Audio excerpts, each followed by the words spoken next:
Күндүн маанилүү жаңылыктар менен тааныштырып, бүгүн программасы студияда мен Тимур Владислав. Саламатсыздарбы? Алгач чыгарылыштын кыскача мазмуну менен таанышып алыңыздар. 8 жаштагы кыз өзүн өзү өлтүрүүгө барды. Буга эмне себеп? Кой таш окуясы боюнча соттук отурум Атамбаевдин ооруп жаткандыгына байланыштуу кайрадан жылдырылды. Ат башыдагы логистикалык борбордун курулушу тууралуу маселе кайрадан карала баштады. Ат башыда бажы логистикалык комплекс куруу ишин мамлекеттик жеке өнөктөштүк ыкмасы боюнча жүргүзүү маселеси кайрадан талкуулана баштады. Бул тууралуу 2 декабрда экономика министрлиги кабарлады. Мекеменин маалыматына караганда, мамлекеттик жеке өнөктөштүк борборунун экономика министрлигинин жана мамлекеттик бажы кызматынын өкүлдөрү өткөн аптадан нарынга барып, жергиликтүү бийлик менен жыйын өткөрүп келишти. Анда жергиликтүү эл арасында түшүндүрүү иштерин жүргүзүү, комплексти куруу үчүн башка жерлерди карап көрүү, талдоо жүргүзүү маселелери талкууланды. Өкмөттүн ат башыда Кыргыз-Кытай чек арасындагы Торгарт өткөрмө бекетинин жанына бажы көзөмөлүн жакшыртуу жана аймактын тышкы экономикалык байланыштарын өркүндөтүү максатында логистика борборун куруу тууралуу токтому 2016 жылы декабрь айында чыккан. Борборду ат башы Кыргыз-Кытай эркин соода аймагы ишканасы 280 миллион доллар сарптап курмай болгон. Бирок жергиликтүү элдин каршылыгынан кийин бул долбоор ишке ашпай калганы быйыл 17 февралда жарыяланган. Ош облусунун Өзгөн районундагы Жылалды айылында 8 жаштагы кыздын сөөгүн асынган абалда табышты. Башталгыч класста окуган кыздын өлүмү тууралуу жакындары, мугалимдери ой пикирлерин айтыша элек. Маалыматтарга караганда кыз үй бүлөдөгү 4 баланын экинчиси болгон. Мектепте мыкты окуучу. Өзгөн районундагы Жылалды айылында 3 класстагы кыздын асынган абалда табылганы тууралуу маалымат милицияга 27 ноябрь күнү түшкөн. Ош облустук ички иштер башкармалыгынын басма сөз катчысы Жеңишбек Ашырбаевдин билдиришинче, 8 жаштагы кыздын сөөгүн сарайдын башынан чөп байлаган жипке асылып турганда табышкан.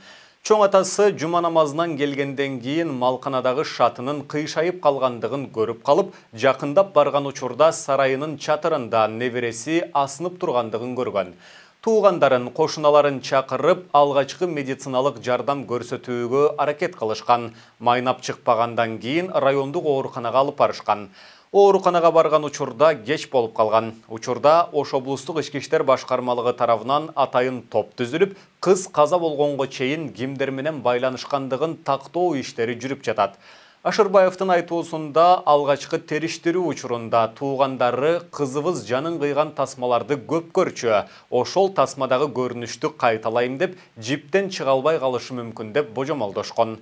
Маркумдун ата-энеси сөөгүктү экспертизага берүүдөн баш тарткан. Милиция кызматкерлери сырттан текшерген учурда кыздын денесинен мойнундагы тактан сырткары тактарды байкашкан эмес.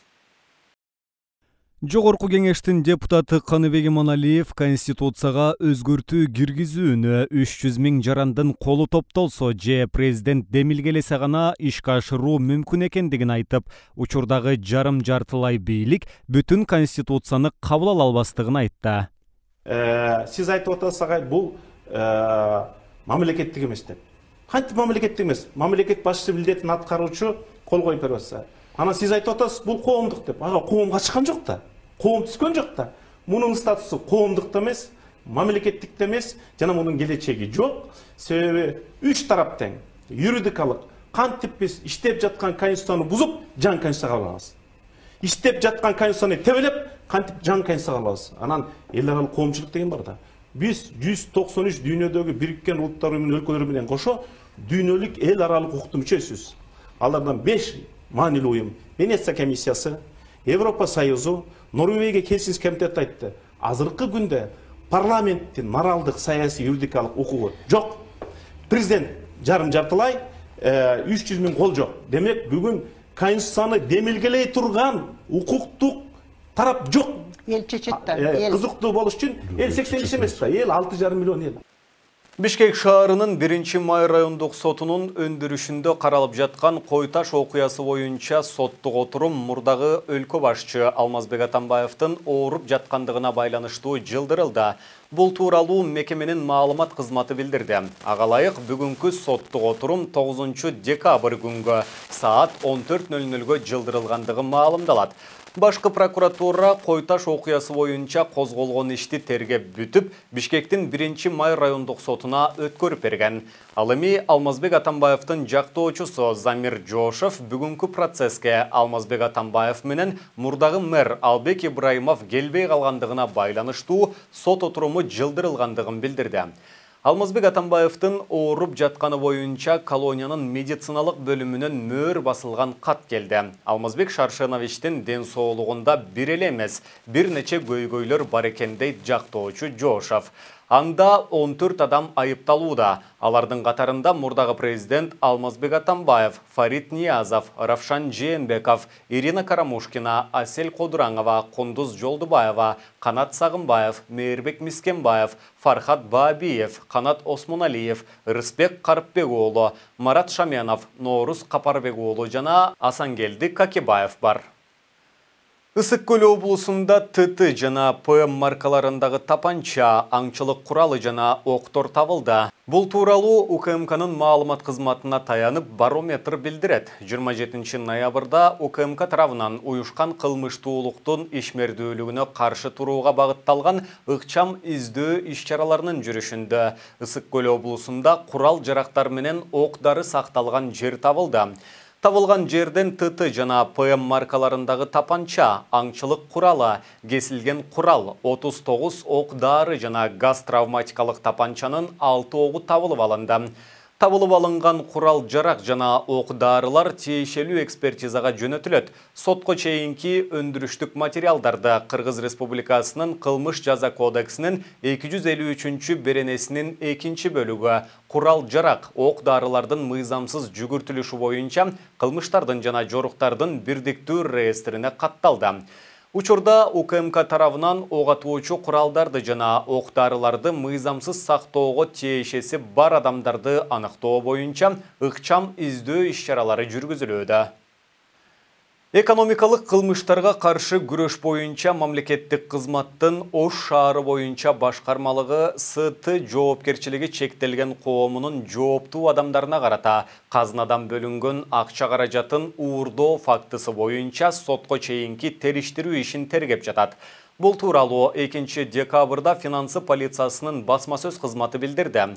Мекеме билдиргендей, Ош облустук капиталдык курулуш башкармалыгы аталган жоопкерчилиги чектелген коом менен Ош шаарындагы Кеңсай турак жай конушуна кирүүчү жана айыл ичиндеги жолдорду куруу боюнча келишим түзүп, жалпы суммасы 42,9 миллион сомдон ашык акча каражаттарын которгондугу аныкталды. Бирок бүгүнкү күндө объект пайдаланууга бериле элек. Ал эми аткарылбай калган жумуштун көлөмүнүн суммасы 13 миллион сомго жакын. Бул иш боюнча 26 ноябрда жазык процессуалдык кодексинин 98 беренесине ылайык аталган ПТ аттуу жаран кармалып, 28 ноябрда Ош шаардык соту аны Ош шаарындагы тергөө абагына камакка алууга чечим чыгарган. Учурда тергөө иштери улантылып жатат жана окуяга катышы бар кызмат адамдары такталып жатат. Ошондой эле мамлекеттик бюджетке каражаттарды кайтарып берүү иштери жүргүзүлүүдө.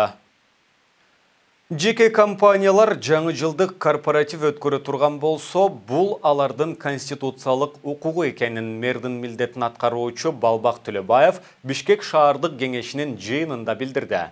Муниципалдык жана чарбалык кызматтарга жаңы жылдык корпоратив өткөрүүгө тыюу салынды. Мен кызматкерлерге тояштарга, корпоративдерге барбагыла деп айткам, деди Төлөбаев. Шаардык кеңештин депутаты Нургазы Каримов тыюу жеке компанияларга дагы тийиштүүбү деген суроо узатты. Мен аларды тыя албайм. Бул алардын конституциялык укугу. Мен өзүмдүн кызматкерлерим эле айттым, деди мэр. Буга чейин вице-премьер Эльвира Сурабалдиева өкмөт жаңы жылдык корпоративдерге тыюу сала тургандыгын айткан. Кийинчерээк бул эреже бир гана мамлекеттик органдарга тийиштүү экендиги маалымдалган. Мына ушуну менен бүгүнкү берүүбүздү жыйынтыктайбыз. Кийинки эфирлерден амандашканча сак саламатта туруңуздар.